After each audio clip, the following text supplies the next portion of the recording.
All right, good morning, ladies and gentlemen. Happy Thursday here. Short week, shortened periods yesterday, day off on Monday, and an opportunity for us here to continue on with Chapter 4, Section 1, in talking about the French and Indian War.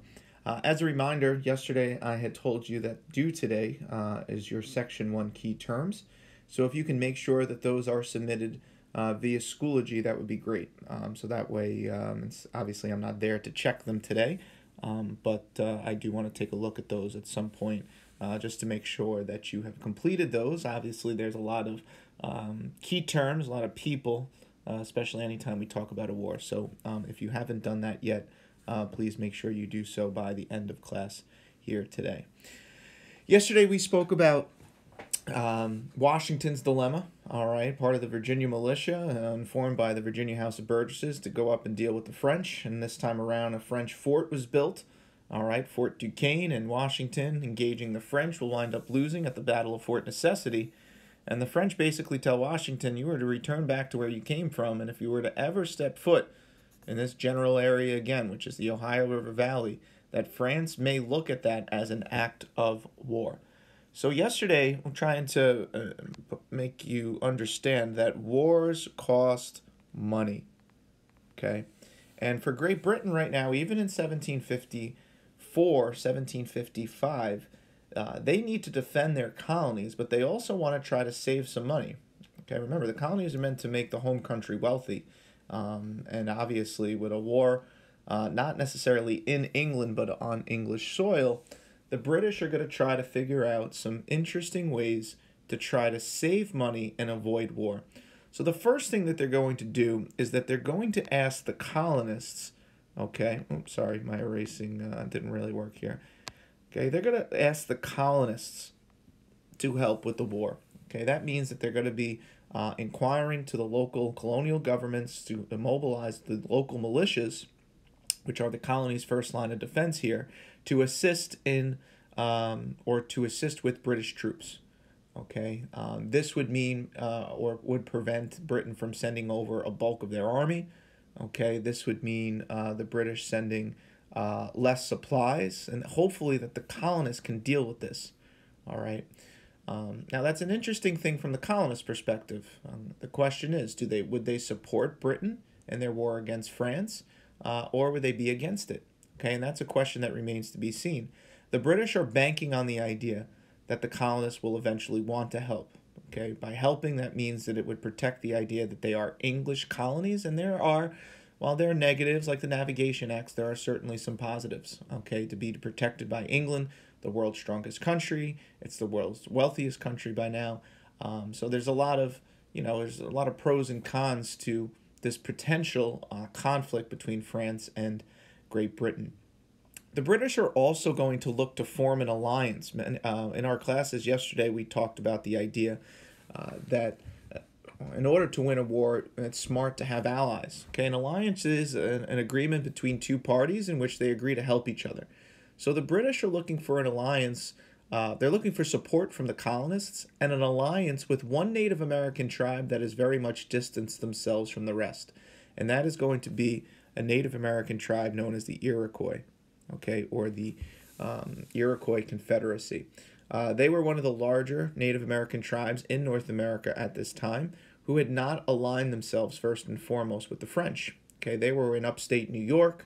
Okay, they are living in, for the most part, French and British territory at this time, right? Just along the Great Lake region there.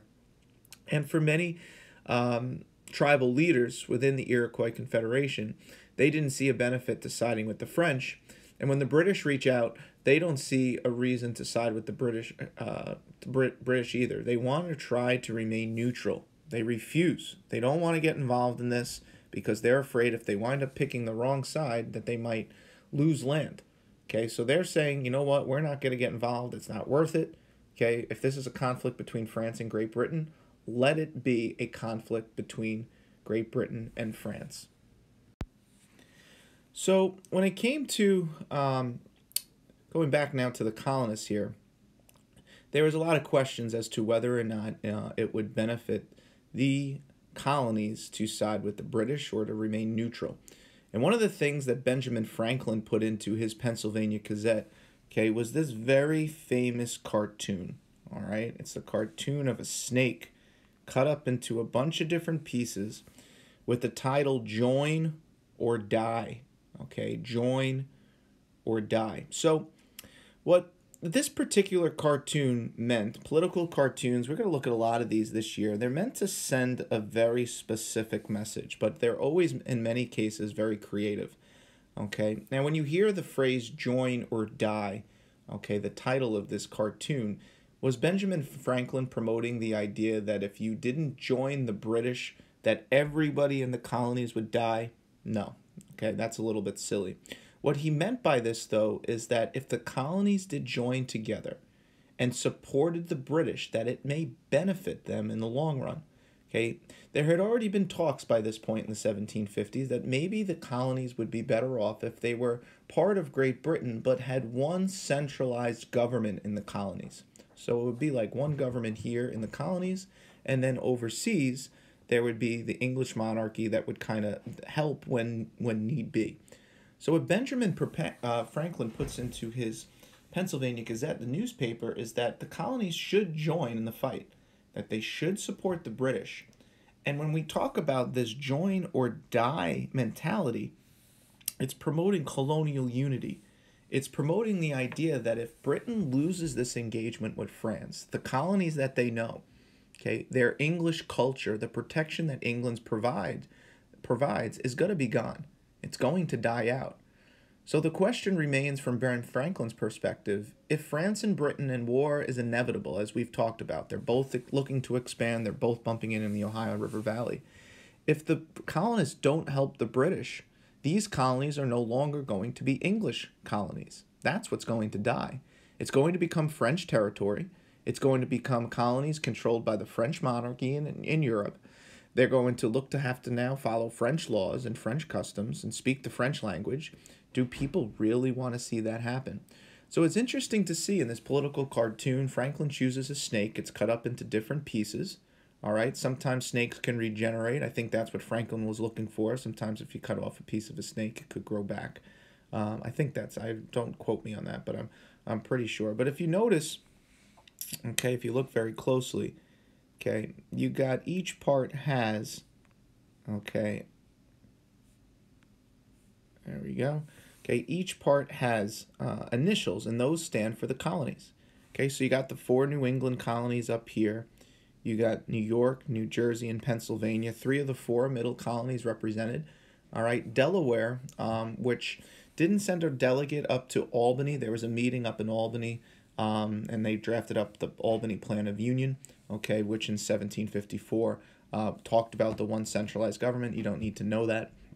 Okay, and Georgia, at this particular point in time, in the 1750s, they were a new colony, so they refused to really get involved out of fear of retribution from the Spanish. Okay, they didn't want to upset the Spanish down south. If the Georgia was to align with the British, Spain was very close with France, and therefore they felt as though that it might leave them vulnerable to be attacked. So when Ben Franklin put this little cartoon together, he put the colonies that knew, okay, that essentially would get their support. Okay, so that join or die mentality, it's the idea that the colonies are going to work together. Let's see if we can support Britain, and if we win, okay, if the colonies help Britain win, there's a good chance at the end of the day something is going to happen because of that. What Ben Franklin ultimately is hoping for with this join or die mentality being published in newspapers is that if the colonists help the British win, the British are going to look at the colonists as loyal subjects, and maybe in the long run, they would be able to govern themselves. Maybe in the long run, they're going to be rewarded. Maybe less taxes, maybe an easing up of the Navigation Acts. Hey, if we help you, how are you going to help us? And join or die, this political cartoon, is one of the major reasons and contributions as to why the colonists will essentially, in many cases, fully support the British in this conflict. Now, although the British are looking to save money in many cases by trying to avoid a full-out war with France, they are recognizing the need that they do need some sense of military presence. We've already talked about British troops being here in North America, but also the idea of having generals here in North America. And one of the generals that is going to be tasked with trying to organize these local militias with the help of British regulars, and I use the term British regulars, okay, as you see here in the notes. Regulars meaning that that's their full-time regular job. Okay, so when we talk about militias, they're civilian soldiers, they might be farmers, they could be merchants, and when need be, they're willing to fight. British regulars are people who are enlisted in the military. Okay, so Edward Braddock, who's had a tremendous amount of experience within the confines of warfare, he's 60 years old, he's on the older side here, okay, and is going to be tasked with capturing Fort Duquesne. Okay, that is the fort that was there where Washington wanted to build a fort for the British, for the colonists. So Braddock is going to be used to or wanting to essentially capture Fort Duquesne. Now, the problem for Braddock is not saying because he's old it's a bad thing, but he was very used to what wars were like in Europe. Okay, and as I'll demonstrate in class tomorrow, because it's obviously difficult for me to do this here, okay, European wars were very different than how wars may be fought here in North America, and it has a lot to do with the geography. Okay, prior to the French and Indian War, what Europeans were used to fighting, okay, were fighting having two large armies in an open field type style battle. Okay, what I mean by open field is that there's no trees, there's no trenches, it's flat land, it's two armies lined up against each other, and they're just going to start firing at each other back and forth until it eventually turns into hand-to-hand combat. Braddock was training the local militias with the help of British regulars for this type of style of battle. Okay, but the problem is that the landscape of North America, especially in the Ohio River Valley, is not like that. Okay, and especially when you're dealing with Native Americans, all right, who know nothing about a European way of fighting, this is going to be a little bit of a lazy part of planning on the part of Braddock.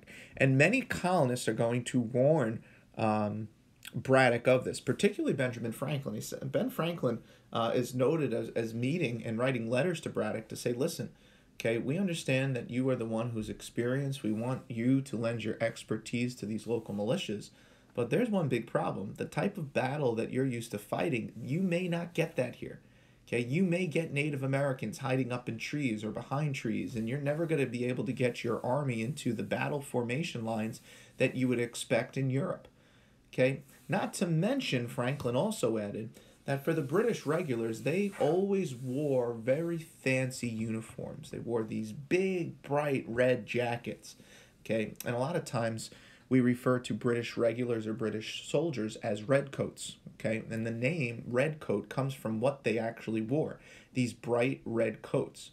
So what Franklin was warning Braddock was that if you're making your way to Fort Duquesne and you're not going to be in your battle formation lines and Native Americans are hiding up in trees, okay, the fact of the matter is you're going to be sticking out like a sore thumb if you're walking through some dense, dark forest in a bright red jacket. Okay, you're a sitting duck, so to speak, okay, for Native American or French soldiers here. But Braddock has all the experience, and he refuses to listen to the likes of Franklin and other colonists that warned him about this. So as it turns out, in the summer of 1755, General Braddock is going to take his troops, his regulars. He has about 2 regiments worth of British regulars and a handful of a few hundred members of the Virginia militia, and they're going to make their way to Fort Duquesne. Before they ever get to Fort Duquesne, though, they are going to be ambushed on July 9th of 1755. It is complete chaos. Braddock's men were not expecting to be attacked like this. They react so poorly. They don't follow any sort of orders. Many troops begin to retreat, and this is even before they get anywhere close to Fort Duquesne. Okay, in all of the chaos here, Braddock himself is going to be shot. He's shot right in the chest, and unfortunately, during the course of this battle, Edward Braddock dies. Okay, so um, a lot of people call this the first battle of Fort Duquesne. A lot of other historians will refer to this as the disaster at Fort Duquesne because essentially the battle never took place there, but this is an utter disaster, okay, for what had transpired here between Braddock and the French and Native American alliance. Okay, so now the British are in a tough spot. They first tried to tell the French to leave in 1753. They didn't. In 1754, the colonists with the British soldiers are asked to build a fort. They are forced to retreat because of the failure of George Washington. And now, a year later, they've sent a general. They've sent the British Army with this assistance of the militia, and they've been embarrassed again. And it's almost as if the British sitting in England in 1755 say, you know what, 3 strikes and we're out? Well, the reality is this. Britain is left with no other option. Okay, they've tried to take shortcuts, they've tried to avoid war, they've tried to avoid spending money. Okay, but if they want to keep their colonies, if they want to continue to make money and a profit off of what's going on here in North America, they're going to need to put their entire effort into defeating the French. In 1756, Parliament and King George III are left with no other choice. They are officially going to declare war on France, which makes this not just a conflict here in the colonies, but now Britain and France are involved in a war wherever these two armies may be. Okay, and that is going to be a huge problem moving forward, especially considering that for the British, the question is how much money are they going to be willing to spend on this war? And the answer to that question is going to come very quick. All right, in 1757, a new English Secretary of State, also known as the Prime Minister, is going to be appointed and elected by a man by the name of William Pitt. And William Pitt is a guy that looks at the situation in the colonies and says that it is worth spending money, that the colonies are so valuable. He makes the argument before Parliament because of the resources that they send, because of the manufactured goods that they purchase from England that's being made in England, that they need to do whatever they can to win this war. What they need to do is drive the French out of North America, or at least drive them out of any semblance of being remotely close to the English colonies. Even more so, what William Pitt believes, if he is able to, and the British are able to defeat the French in this war, not only is spending money going to be an important factor, but it would eventually lead to an opportunity to continue to expand westward. Okay, because what Pitt sees is the end game. What Prime Minister William Pitt sees is an opportunity for England to further move west. With more expansion comes more land. With more land comes more opportunity for settlers who are going to work on farms, who are going to make England money. So a lot of times you got to think of this. In order to make money, you got to spend a little money. If I was going to open a lemonade stand today, okay, and I want to sell lemonade, well, I'm going to maybe want to buy cups. I'm going to want to buy some lemonade mix. I'm going to want to buy ice cube trays so I can make ice cubes. Okay, I'm going to have to spend a little money, okay, so that my lemonade stand looks really cool on Hempstead Turnpike. And today, at 20 degrees out, no one's probably going to buy my lemonade, but you get the point. In order to make money, you got to spend money. And William Pitt's the first to really hammer that home in Parliament.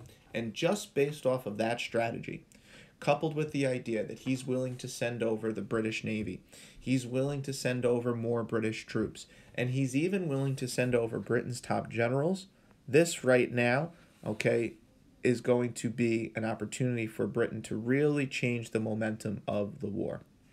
So what we'll get into tomorrow, and I think this is a good place to stop, what we'll get into tomorrow is how the war changes, okay? The next battle at Fort Duquesne a year later is going to finally turn out different for the British. We'll get into the Battle of Quebec and ultimately the conclusion of the French and Indian War, even though essentially it is fought over 7 years, okay? And that is why a lot of times the French and Indian War is also known as the 7 Years' War. So tomorrow I'll talk a little bit more about that. Okay, so 2 things I need from you. First, okay, please make sure you submit your homework in Schoology. And then secondly, please work on your Section 1 questions, which will be due on Monday. Okay, so you got plenty of time to work on that. Today after school, I will be in my office. Feel free to stop by to make up anything. If anyone wants to come to extra help, 305-310. And if you need anything else at that time, please let me know. All right. Thank you very much for your attention. Please make sure you behave for the sub. And also, please make sure you say thank you politely on your way out. Okay? Thank you, and have a great day.